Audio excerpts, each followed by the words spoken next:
Welcome to this lecture based on preposition.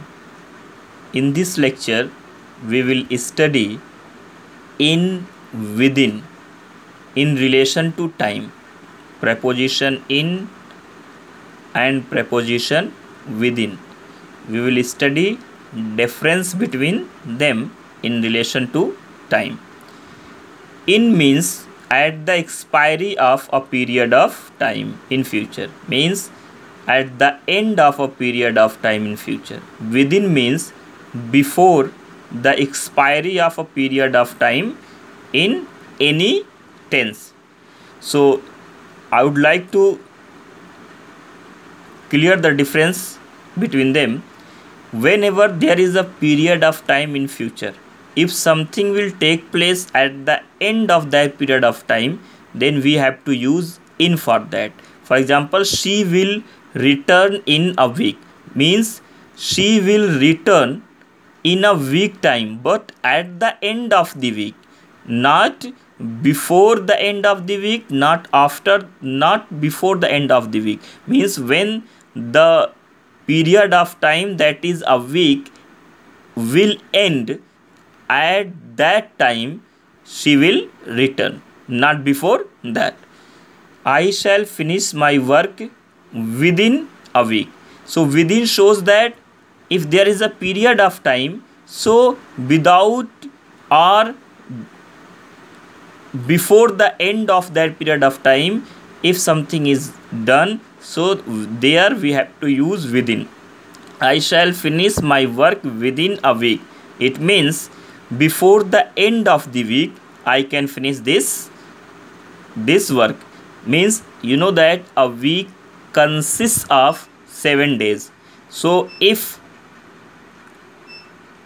before the end of 7 days, if something has been done, so there we have to use within. Suppose a week time was given to someone else to do any work, and the person completed in 3 days of that week, so he will say that I have finished my work within a week. Suppose a person is given a time period, that is 1 month, to do any work, and exact at the end of that period of time the person has completed the work, so he will say that I have done my work in a month. If before the end of the month he has done, he will say that I have done this work within a month. So generally in is used in future tense only. Within can be used in any tense. In the past tense we use generally after for the end of the period of time, and in future for the end of the period of time we use in. Next we are going to study on, upon.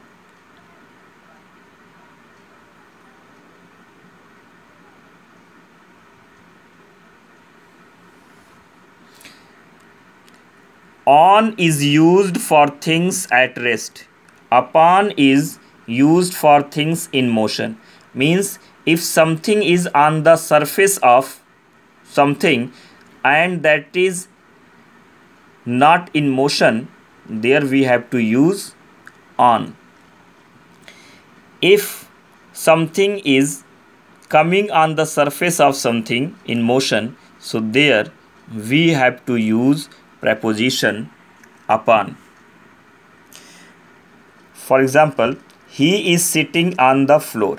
You find that he is sitting on the floor, he is on the surface of the floor in the rest position, so here on has been used. The book is on the table, the book has been kept on the table at the rest position, that's why here on has been used. The dog sprang upon the table. Here you find that the dog sprang upon the table. The dog came on the table from somewhere else. Means earlier the dog had another position, from that position the dog came on the table. So here motion is shown. That's why here upon has been used. So in this lecture we have studied in, within, on, upon prepositions. Thank you so much for watching this video. In the next lecture we will study other preposition.